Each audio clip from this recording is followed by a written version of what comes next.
Hello friends, मैं हूं प्रेमचंद कुमार रवि। आप सभी को स्वागत करता हूं आपका अपना यूट्यूब चैनल गणित गढ़ में। दोस्तों, आज की क्लास में लेकर आया हूं झारखंड बोर्ड के द्वारा जारी किए गए नए रेड्यूस सिलेबस के अनुसार क्लास 9th मैथ के प्रश्न वाले 1.3 के प्रश्नों को हल करके आप लोगों को समझाने की कोशिश करूंगा। तो चलिए शुरू करते हैं आज के इस क्लास को। और यदि यह क्लास आप लोगों को थोड़ा सा भी यूजफुल लगे तो इस वीडियो को लाइक कीजिएगा, अपने दोस्तों को भी साथ में शेयर कीजिएगा। और यदि आप हमारे चैनल पर पहली बार विजिट करें तो हमारे चैनल को सब्सक्राइब कर बेल आइकन को प्रेस कर ऑल बटन दबा देना, ताकि मैं जब भी इसी तरह वीडियो अपलोड करूं तो आप तक नोटिफिकेशन मिल सके।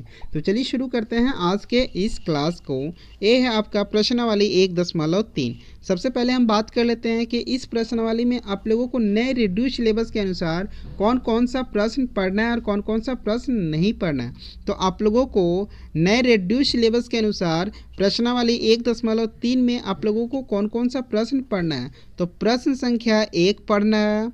कौन सा पढ़ना है? प्रश्न संख्या 1 पढ़ना है, प्रश्न संख्या 3 पढ़ना है और प्रश्न संख्या 4 पढ़ना है, जैसा कि यहाँ पे आप लोग देख पा रहे होंगे।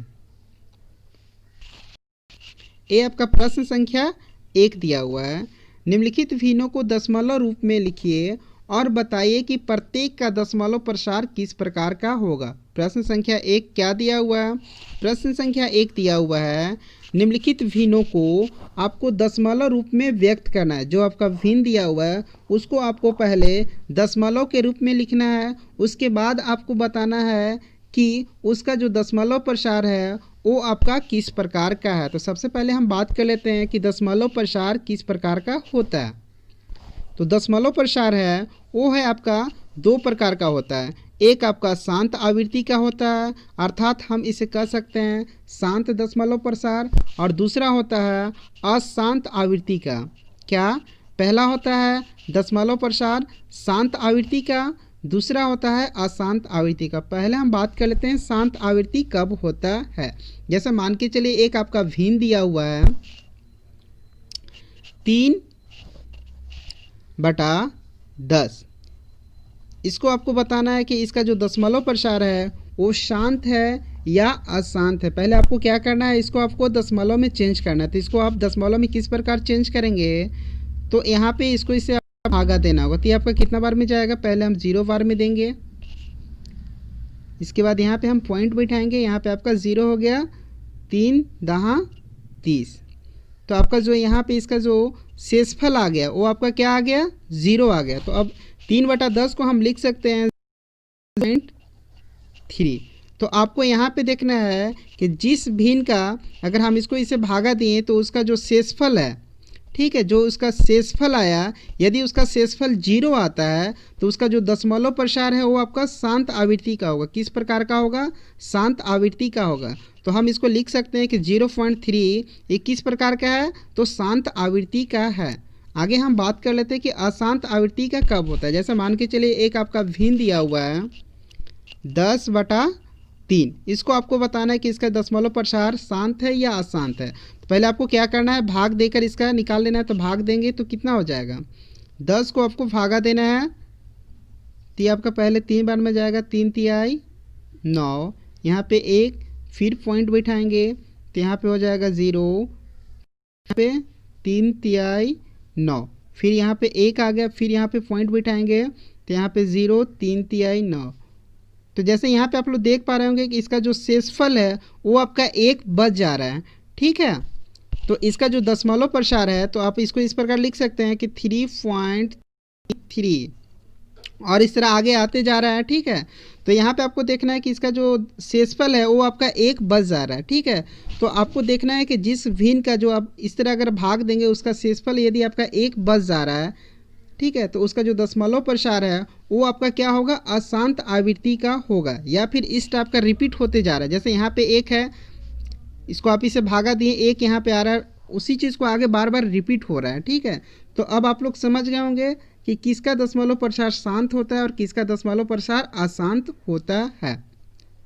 अब हम आगे बात करते हैं क्वेश्चन पे। जैसे यहाँ पे आपका क्वेश्चन नंबर 1 दिया हुआ है कि 36/100 को आपको बताना है कि इसका दशमलव प्रसार शांत है या अशांत है। सबसे पहले आपको क्या करना है, 36/100 को आपको दशमलव में चेंज करना है। तो इसको दशमलव में चेंज करेंगे तो आपको क्या करना होगा, इस तरह करके आपको इसे भाग दे देना है।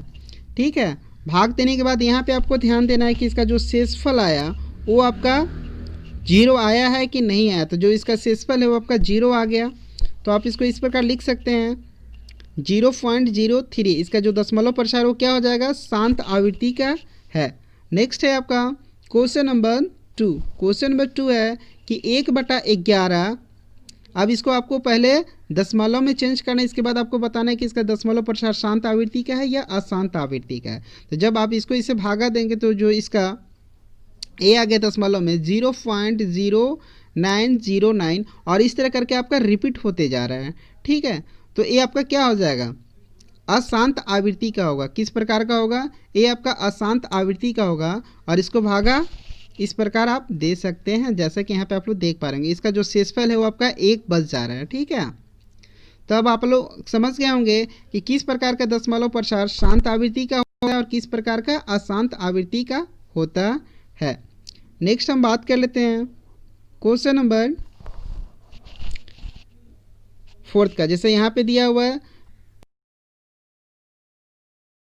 करना होगा, दशमलव में चेंज करना होगा। तो दशमलव में चेंज कर लिए और इस दशमलव में चेंज करने तो आपको कितना आएगा 0.237692 डॉट मतलब इस तरह करके रिपीट होते जा रहा है।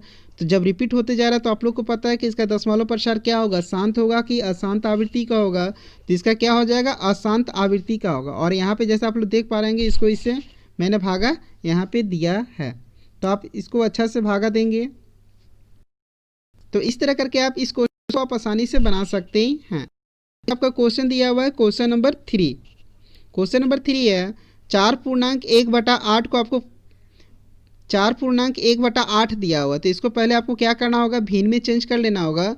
तो 4 × 32 और 1 33, ये आपका हो गया 33/8। इसके बाद शांत है या अशांत है। तो सबसे पहले आपको क्या करना होगा, इसको पहले आपको दशमलव में चेंज करना होगा। तो दशमलव में चेंज करने के लिए आपको इस तरह करके भाग देना होगा।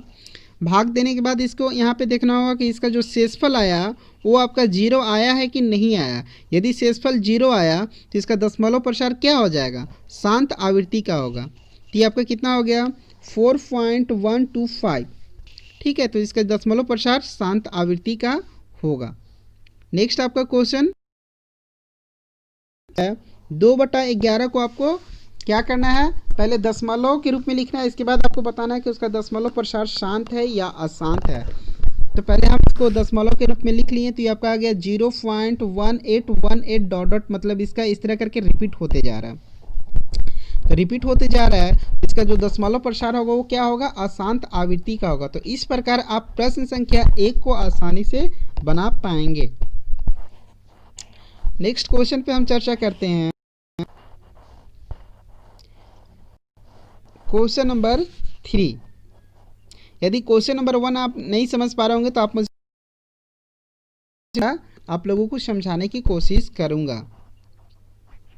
नेक्स्ट आपका क्वेश्चन नंबर 3। नंबर 3 क्या है, निम्नलिखित को P/Q के रूप में व्यक्त करना है। आपका जो दिया हुआ है उसको आपको क्या करना है, P/Q के रूप में व्यक्त करना है, जहां P और Q पूर्णांक है तथा Q नॉट इक्वल टू 0 है। तो इस प्रकार के प्रश्न को आप किस प्रकार हल करेंगे। यहाँ पे आपको क्वेश्चन दिया हुआ है, क्वेश्चन नंबर 1 है 0.6 बार। तो इस प्रश्न को आप किस प्रकार हल करेंगे। सबसे पहले हम बात कर लेते हैं 0.6 बार का मतलब क्या होता है। 0.6 बार, तो इसको आप इस प्रकार लिख सकते हैं 0.666, इस तरह करके बार बार रिपीट होते जा रहा है। तो इस प्रकार के प्रश्न को आप किस प्रकार हल करेंगे। सबसे पहले यहाँ पे लिखना है, माना कि x बराबर 0.6 बार।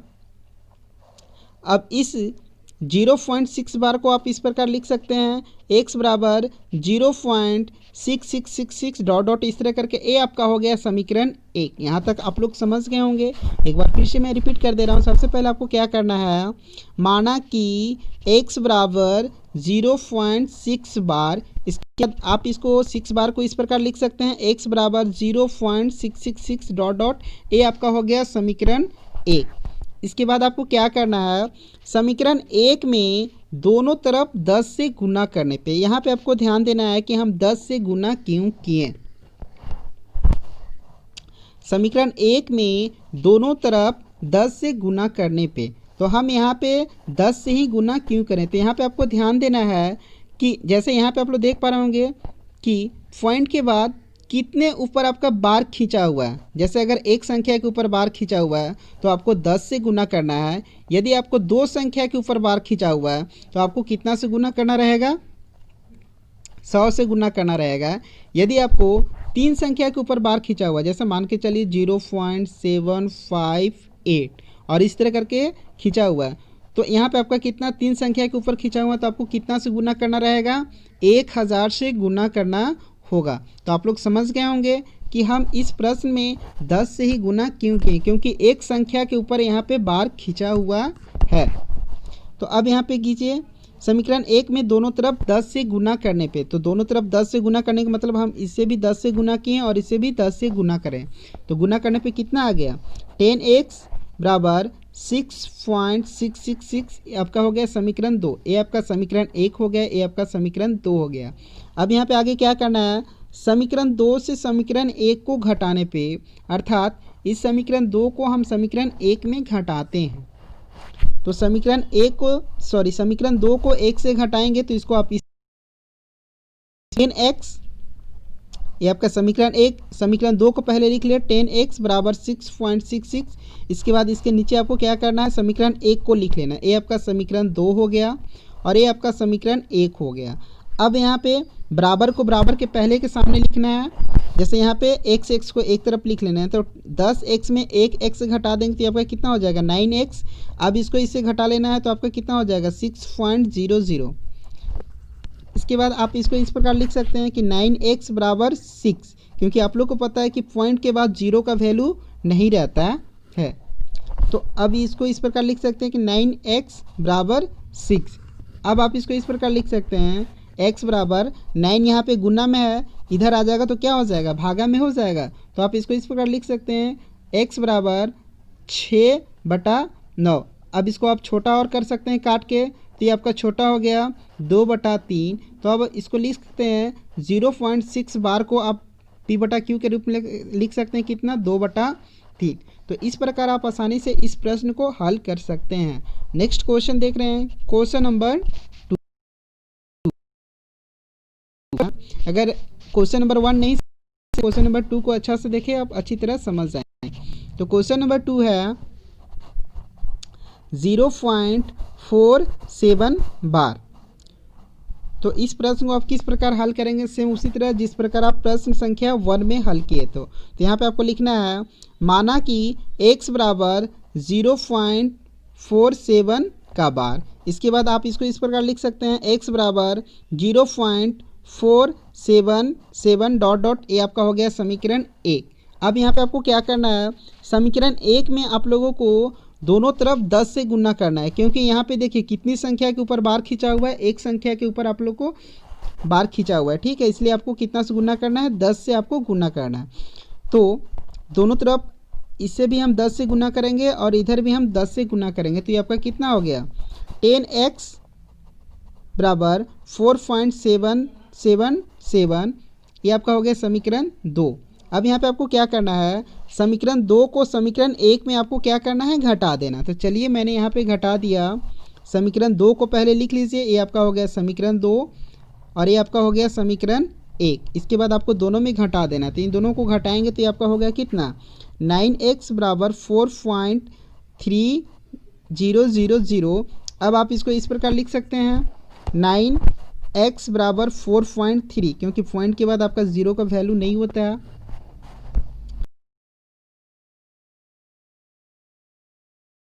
तो भागा में हो जाएगा, तो आप इसको इस प्रकार लिख सकते हैं, x बराबर 4.3/9।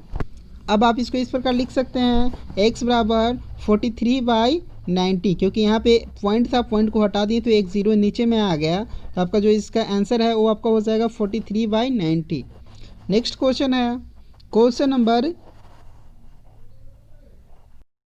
ये आपका क्वेश्चन नंबर 2 था, क्वेश्चन नंबर 2, क्वेश्चन नंबर 3।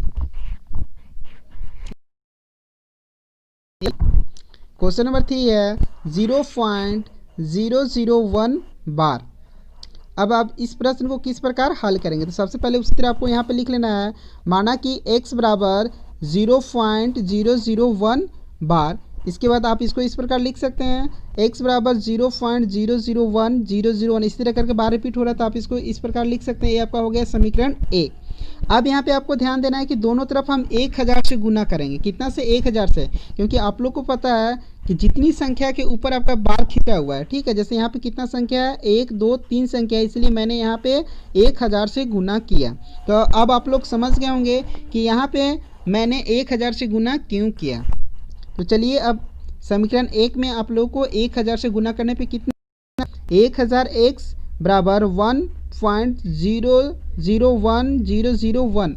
अब आपका यहाँ पे समीकरण 1 हो गया, ये आपका समीकरण 2 हो गया। अब यहाँ पे आपको क्या करना है, समीकरण 2 को समीकरण 1 में घटा देना। तो चलिए यहाँ पे मैंने घटा दिया, तो पहले यहाँ पे आपको क्या करना है, समीकरण 2 को लिख लेना है और यहाँ पे आपको समीकरण 1 को लिख लेना है। अब घटा देना है, तो इन दोनों को घटाएंगे तो आपका कितना हो जाएगा, 1000x में x को घटा देंगे तो ये आपका हो गया 999x। इसके बाद इसको इसे हम घटा देंगे तो ये आपका कितना हो गया 1.000। अब आप इस प्रकार लिख सकते हैं 999। अब यहाँ पे 999 क्या है, गुना में है, इधर आएगा तो भागा में हो जाएगा, तो आप इसको इस प्रकार लिख सकते हैं x बराबर 1/999। ये आपका आंसर हो गया। नेक्स्ट आपका दिया हुआ है क्वेश्चन 0.9 को p/q के रूप में व्यक्त करना है। किसको? 0.9 को। तो आप इसको इस प्रकार, पहले वाला क्वेश्चन था 0.99 है, तो आप इसको इस प्रकार लिख सकते हैं 0. और 9 के ऊपर आप बार खींच सकते हैं। इसी को आप इस प्रकार लिखा हुआ है यहाँ पे। तो यहाँ पे आप लिख लीजिए, माना कि x बराबर 0.99, ये आपका हो गया समीकरण 1। अब यहाँ पे आपको क्या करना है, दोनों तरफ 10 से गुना करेंगे। क्योंकि 10 से गुना क्यों करेंगे कि यहाँ पे देख रहे हैं कितनी संख्या रिपीट हो रहा है, एक संख्या रिपीट हो रहा है। या फिर आप इसको इस प्रकार लिख सकते हैं 0.9 बार। तो अब यहाँ पे आप देख पा रहे होंगे कि बार कितनी संख्या के ऊपर खींचा हुआ है, एक संख्या के ऊपर खींचा हुआ है, इसलिए आपको 10 से गुना यहाँ पे करना होगा। तो दोनों तरफ 10 से गुना करने पे कितना हो गया, 10x बराबर 9.99। ये आपका हो गया समीकरण 2। अब यहाँ पे आपको क्या करना है, समीकरण 2 में आप लोग को समीकरण 1 से घटाना है। तो पहले आपको समीकरण 2 यहाँ पे लिख लेना है और यहाँ पे आपका हो गया समीकरण 1। इसके बाद यहाँ पे आपको घटा देना है। तो इन दोनों को घटाएं तो ये आपका हो गया कितना, 9x बराबर 9.00। तो आप इसको इस प्रकार लिख सकते हैं 9x बराबर 9। इसके बाद यहाँ पे आपको क्या करना है, इस x बराबर यहाँ पे 9 गुना में इधर आएगा तो भाग में हो जाएगा। तो x बराबर हम लिख सकते हैं 9/9। ये आपका कट गया तो आपका कितना हो गया, x का मान 1। इसे इस प्रकार के प्रश्न को बना सकते हैं।